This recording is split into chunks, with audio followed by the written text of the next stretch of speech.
हाय, मी पूनम भोईर. आज मी तुमच्यासाठी नवीन रेसिपी घेऊन आलेले आहे मोदक. आज आहे अंगारकी चतुर्थी, त्यानिमित्ताने मी आज मोदक बनवत आहे. त्यासाठी लागणारे आपण साहित्य बघूया. नारळ घेतलेला आहे किसून, गूळ, दूध, तूप, वेलची, बदाम, तांदळाचं पीठ घेतलेलं आहे, काजू, चारोळी आणि केसर. चला मग आपण आता मोदक बनवून घेऊया. मोदक हे तुम्ही दोन प्रकारे बनवू शकता. एक गुळाचे मोदक बनवू शकता आणि साखरेचे पण बनवू शकता. पण गुळाचे मोदक अतिशय चविष्ट लागतात. अजून तुम्ही गव्हाच्या पिठामध्ये पण मोदक करू शकता, पण ते आपल्याला फ्राय करावे लागतात.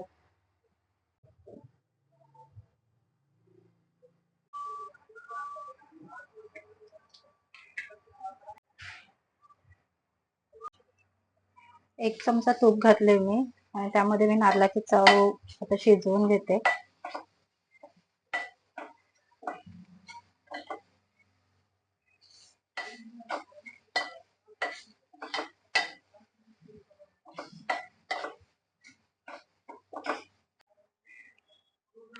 त्यामध्ये आता मी गूळ ऍड करेन.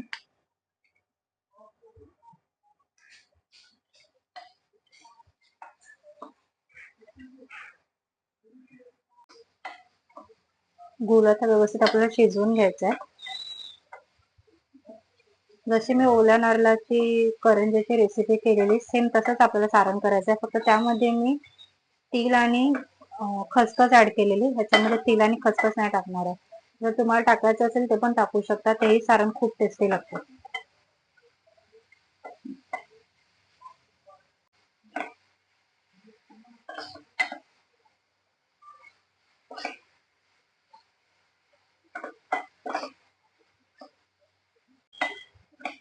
उकडीचे मोदकाचे सारण तुम्ही साखरेमध्ये पण करू शकता आणि गुळामध्ये पण करू शकता. पण गुळाचे सारण हे खूप चविष्ट लागतं. आणि गूळ आपल्याला जास्त पण नाही यूज करायचा. जर गूळ जास्त झालं तर मग मोदकातून पाणी निघत राहील.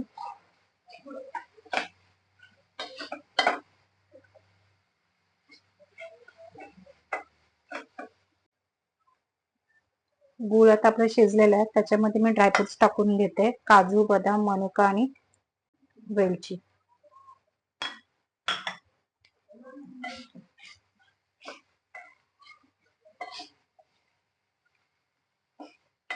तुम्हाला जर ड्रायफ्रुट्स नसतील टाकायचे, फक्त गूळ आणि खोबऱ्याचंच सारण करायचं असेल तर तुम्ही करू शकता. पण मला ड्रायफ्रुट्स खूप आवडतात म्हणून मी ड्रायफ्रुट्स पण ऍड केलेत.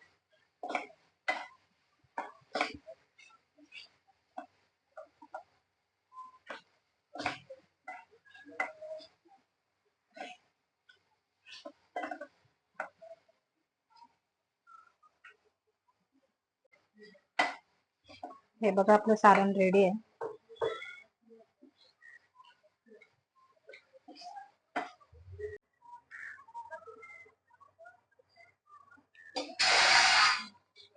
एक ग्लास मी पाणी ऍड केलंय.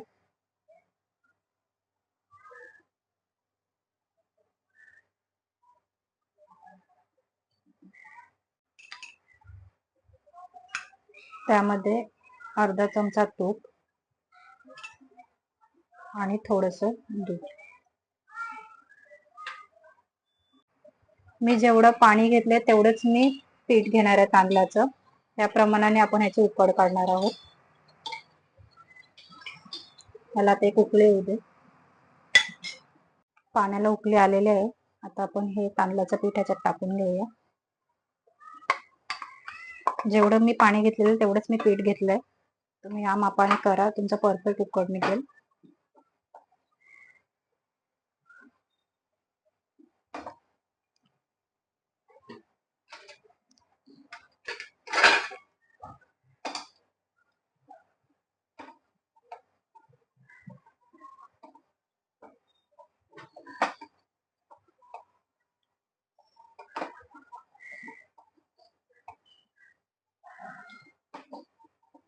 पीठ आता आपल्याला व्यवस्थित पाण्यात शिजवून घ्यायचंय.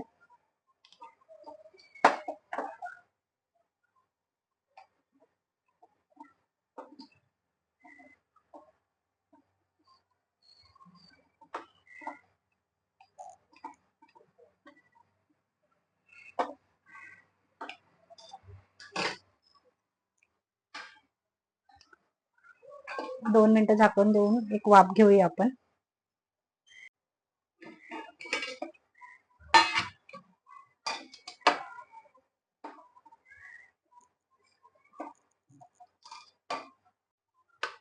आता हे पीठ आपल्याला गरम गरमच मळून घ्यायचं आहे, थंड होऊन नाही द्यायचं आहे.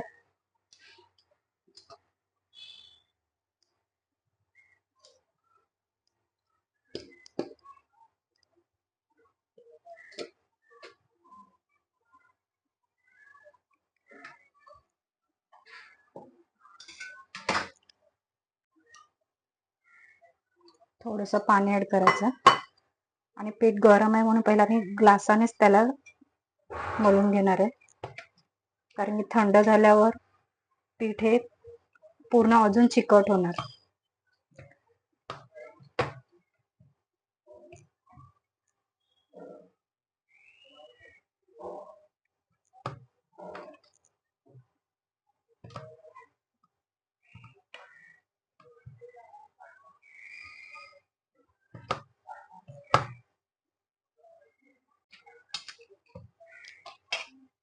पीठ आपल्याला व्यवस्थित मळून घ्यायचं आहे. जर पीठ आपण व्यवस्थित मळलं नाही तर आपल्या मोदकाच्या पाला व्यवस्थित येणार नाही, चिरा जाणार मोदकाला.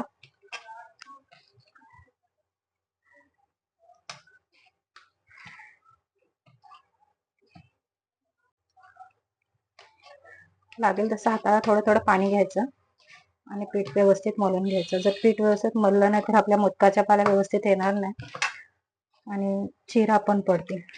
जे मोदक वालताना जेव्हा चिरा पडतात पालेला, त्याचं कारण तेच आहे. जर पीठ व्यवस्थित मळलं गेलं नाही तर चिराच पडणार.